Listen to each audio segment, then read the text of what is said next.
Hello, everyone. You are listening to the latest Flyers Talk podcast. I am Jordan Hall, and as always, I am joined by the dynamic Joe Fordyce. We are live at Rivers Casino in Philadelphia. And Joe, the Flyers are coming off a highly successful road trip. They swept their 3-game road swing. They've won 4 straight. They already have more road wins this season than they did all of last season. And they're in second place in the Metropolitan Division.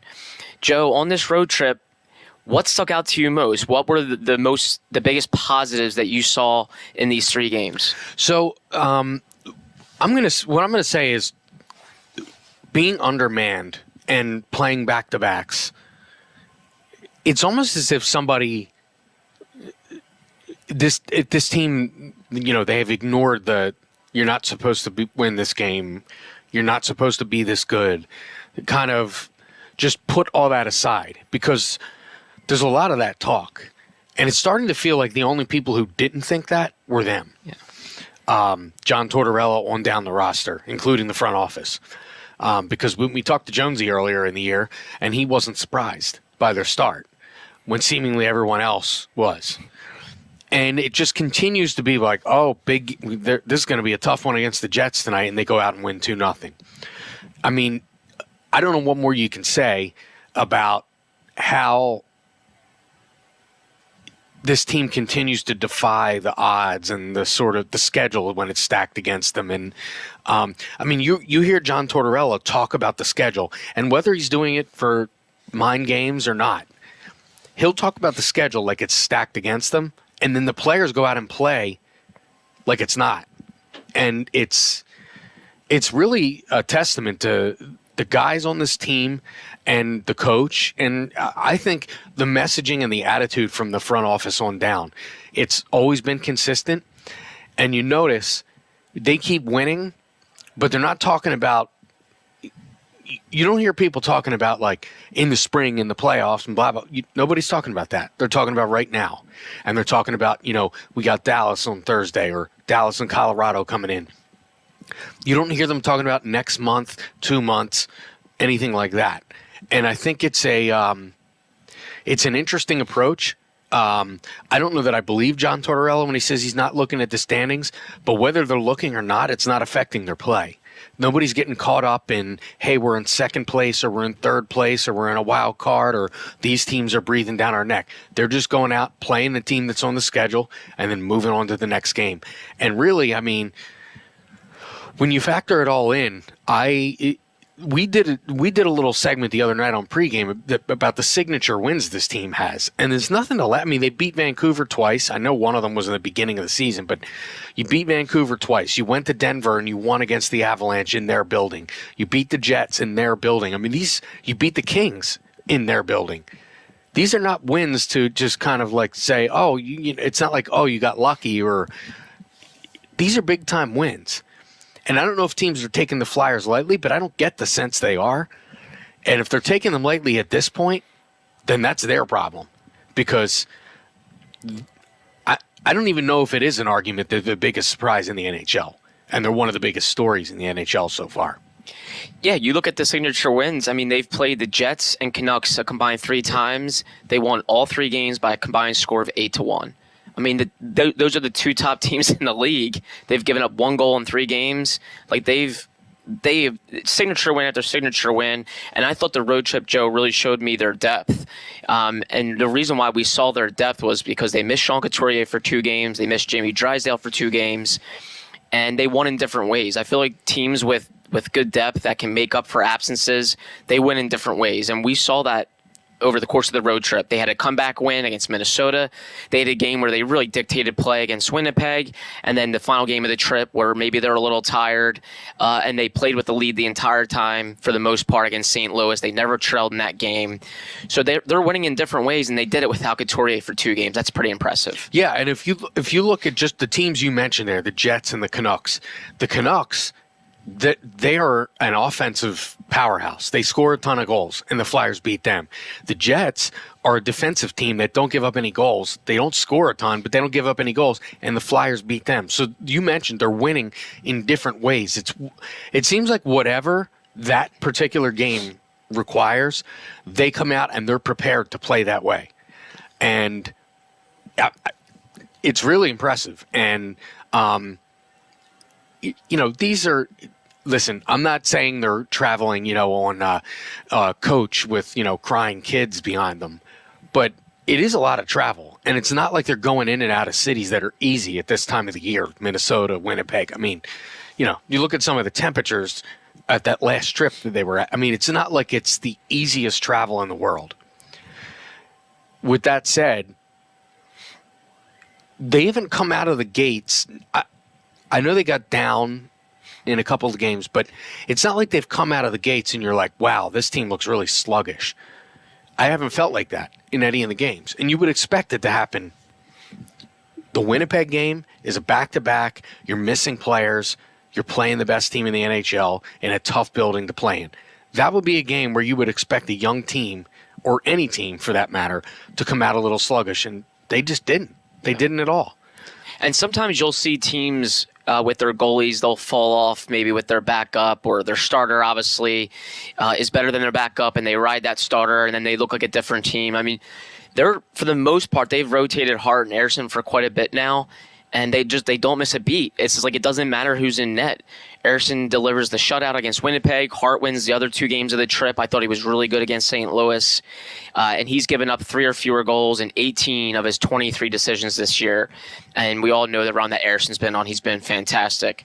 So the ingredients in net, to me, are really, really impressive. They're giving them a chance to win every night. And I feel like the Flyers are also helping their goalie, too. We haven't seen that combination, I think, for a Flyers team in quite a while. Would you agree? Yeah, the block shots, guys are just selling out, and it's not like it's just defensemen. I mean, we saw Farabee take a dive the other night and take one right up, in the upper body, just get up and keep playing.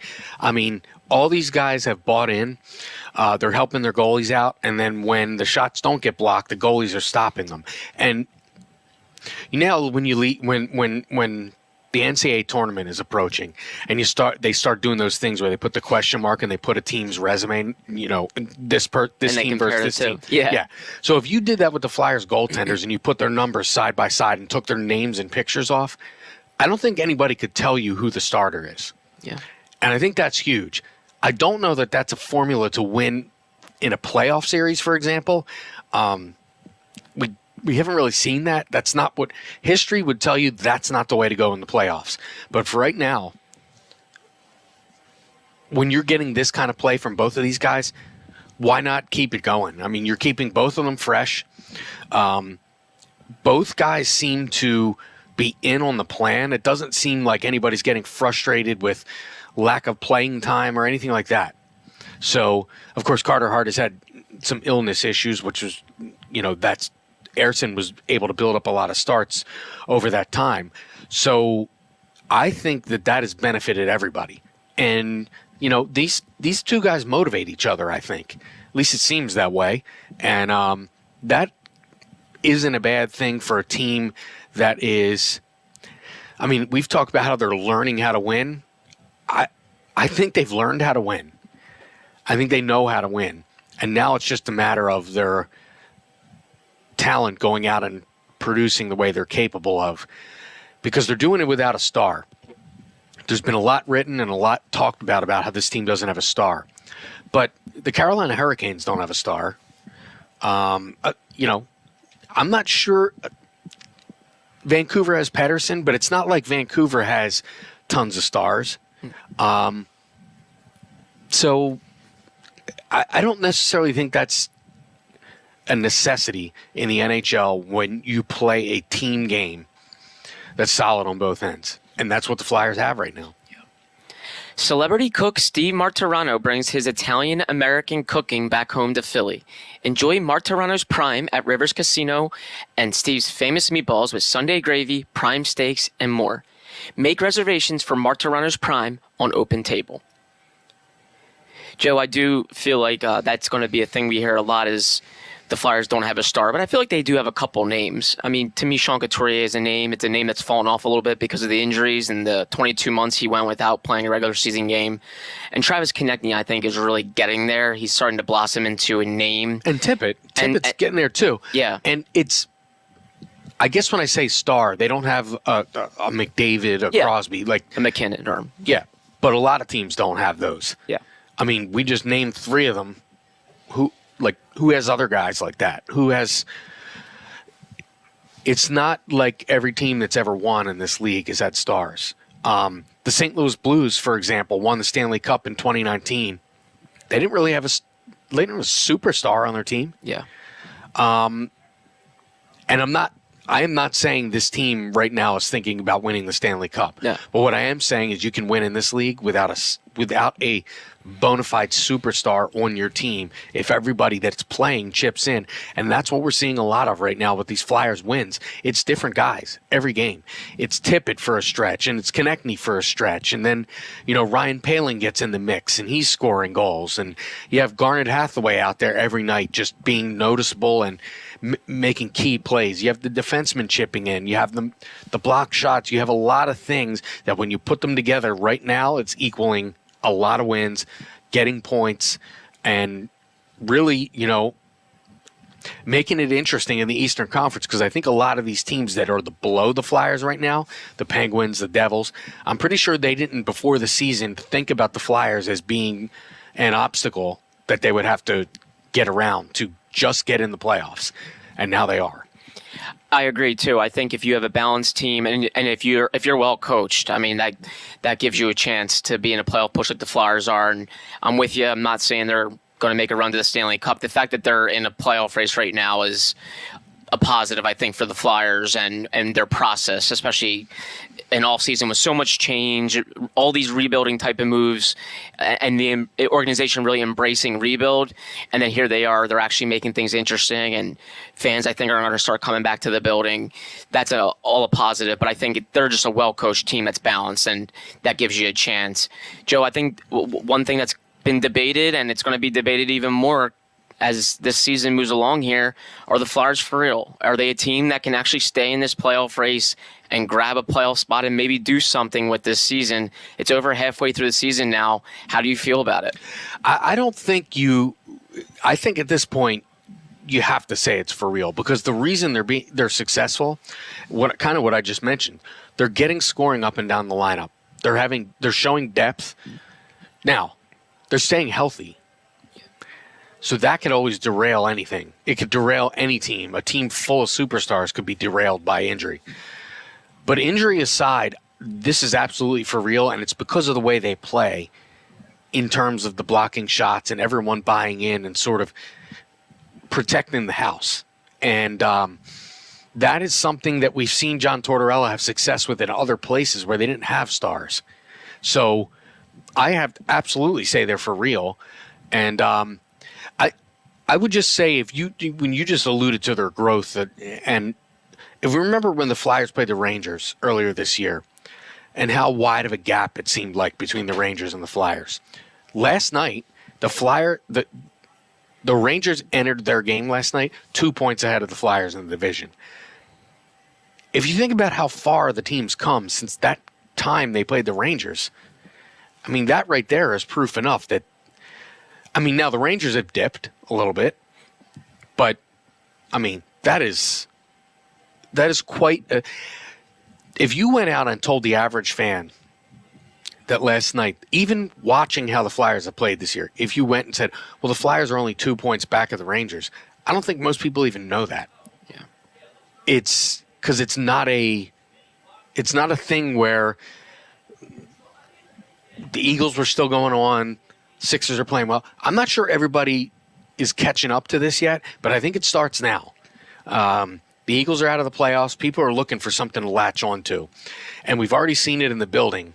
We're seeing it with the people watching the games and some of the buzz. We saw it with the Cutter Gauthier thing a couple of weeks ago.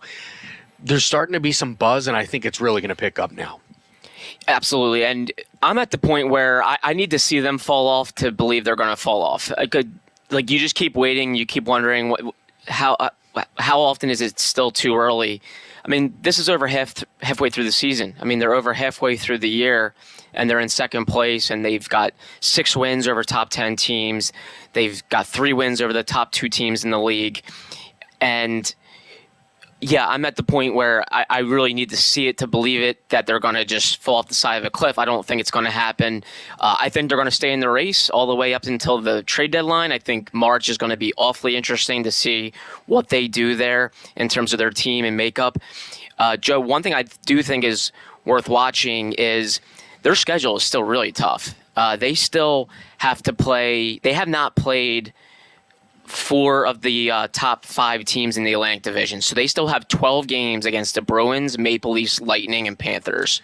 A bunch of teams with pedigree, teams that are good this year and have been good in years past. I think that's really going to test the Flyers a ton. So I think the schedule gets tougher. But to the Flyers' credit, they've answered a ton of challenges this year. So I think there's reason to believe that they can go into those games and hold their own and still keep themselves afloat and keep themselves in it.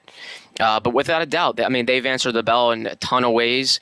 And to me, I'm at the point where I'm like, yeah, they are better than what I thought and what so many other people thought. Do I know where this goes? I don't.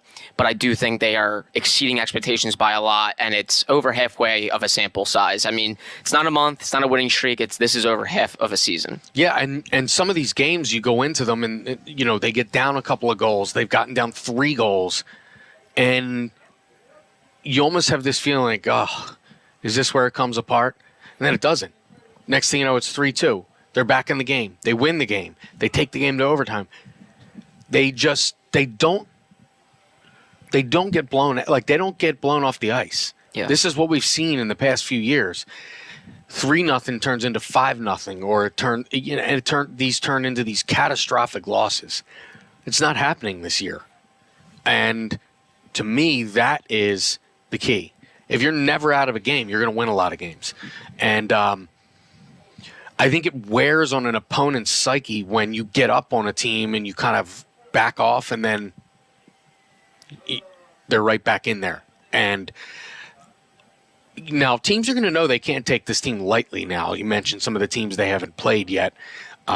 So that's going to be a test. But, I mean, they haven't really failed any tests yet this year. So we can't assume they're going to fail any tests going forward until what happens in front of us. So I really think I think this team right now is up for any challenge that's in front of them, because they've faced bad spots and things like schedule losses that they win. Winnipeg, for example. So I think they're up for any challenge that's in front of them. And the coach is going to make sure to keep them level and not start getting ahead of themselves, because he preaches it all the time. He won't let the media ask about standings or playoffs, or immediately shuts all that talk down. And I think it's spread through the team because it's a young team. So it's not like you have a bunch of players who are veterans who are used to looking at the standings all the time. Some of them are, but I think his message is definitely getting across, and you can see it by the way they play. Yeah, Tortorella is very much a motivation scientist. Like, when the public and the media are maybe bashing his team or criticizing it, he knows how to level it out and bring them up. Same thing when they're playing real well and maybe people are pumping their tires. He knows how to bring them down and just say, next game, we still need to get better here or there. He's very good at that. I mean, there's a reason why he's coached this many games in the league and has produced a Stanley Cup champion and has been in the playoffs here more often than not. He's very good at that stuff. I mean, just think about, if you think to an example of that, when they went on this road trip before it started, the first time he talked after they left, what was the first thing he talked about? It was how bad they were in the third period against Montreal. Montreal, that was a game they were down 2-0 and they came back and won. And he started by talking how bad they were in the third. So always keeping let's keep going. We have to get better here, like you said. And I think that's key. Indeed. And if people were to ask me, why should they watch the Flyers? I would tell them they're far from perfect. They don't always light up the scoreboard, but they're competitive and they're entertaining. I mean, a ton of overtime games, whether that's good for stress levels of the fans or not, it's entertaining. They're competitive. They've come back a lot. Joe, I can't recall many clunkers. I really can't off the top of my head. I can't think of many clunkers where I was like, wow, that was just an awful game from them. The Rangers is about the only one. That might be the only one. That's why I brought that up earlier. I think it was 4-1 if I remember. Yeah, and it just seemed like they were out of the game right away. Yeah. So, but other than that, I mean, none of these games come to mind. Yeah. I mean, I can remember clunkers from last year better than I can remember ones from this year. It's very true. That's a good point. It tells you a lot about this season compared to last. Joe, one thing I think really worth watching is the decisions they're going to have if they stay healthy. And I think that's such a good point. I think they have to stay healthy if they're going to keep this up. I think they could lose a key piece, and I think they could struggle. But if they stay healthy, they're going to have decisions in the lineup. One thing I've noticed is Bobby Brink his role is significantly diminished over the last 5 games. His last 5 games, he's played 10.5 minutes per game. He sat the first game of this road trip. I wonder where that goes with Bobby Brink. But how do you think they handle all of this in terms of trying to keep kids in the lineup playing important minutes, but also not losing sight of some of their veterans? Well, they're going to have some attractive trade candidates because of the term on their deal and the way they're playing this year. I think they can. It sounds very weird to say this, but it seems like they have a surplus at defense, and they could go out and get somebody, or get some capital and not really hurt the on ice product because somebody's not playing now. So, I think that's an area to watch. The Brink thing is interesting because I thought John Tortorella's comments last week were very telling that he doesn't have a role solidified in the NHL. And it's kind of one of those, let's check it down a little bit. Let's not assume that this guy has, because we have other guys that can step in. And I think that's where, does he need a reset? Does he need to go back down and play? I think it'd be tough with the amount of time he's already played in the NHL this year. But you also can't just have a guy that you're not going to play in big spots, or you're going to play him 10 minutes a game. You want an option that's a little more reliable than that. So I don't think it would be the worst thing if Brink went down, because he has struggled. He's a creative offensive player, but I think we've seen him struggle in the areas of the game that John Tortorella tends to notice the most. Mm-hmm. And that's why we're seeing his role diminish. And meanwhile, he has guys that can step in and be reliable in those other areas. And if they're getting enough scoring from their top 6, they could probably afford to do that. So, but I do think that they're going to explore. If we know one thing about this hierarchy of this team, they're not going to lose sight of the future for right now.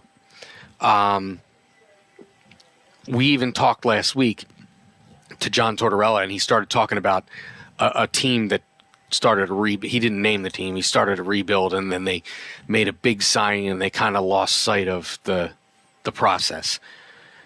I don't know who he was talking about, but I think I have an idea who he was talking about. And I don't think this group is going to let that happen. So it will be very interesting. How do you kind of skirt the line of trying to make the playoffs and trying to think about the future at the same time? I think the Flyers are in a good spot in the sense that they have some veteran guys that are on short deals that they could deal and also think about the future, but not really hurt the on-ice product that much. So I do think they're in a decent spot when it comes to that. And I think Couturier's injury is going to be one to watch. The team's called it a minor injury. We don't know what it is. It's undisclosed. When a guy hasn't played in 22 months, though, I don't think the word minor exists when it comes to injury. Yeah. I mean, you saw the same thing with, like, Patrick Kane now is out of the lineup, and the first thing they do is say it doesn't have anything to do with his hip. I don't think people believe that. And the vagueness of the way hockey injuries are reported, I think, lends itself to not trusting it's not a big deal. Okay. Right. But I don't think anybody hears that and says, "Oh, this guy that missed 2 years his injury's not a big deal." Or like in Kane's case, like this guy who, had whatever that hip resurfacing thing that he had done was, his injury's not a big deal. Nobody trusts that. I guarantee you in Detroit, they don't trust it. Right. So we'll see. Yeah. But to assume that it's not because they said the word minor, I don't think we can do that. and that's a huge deal in the top 6 because he makes everything fall into place. And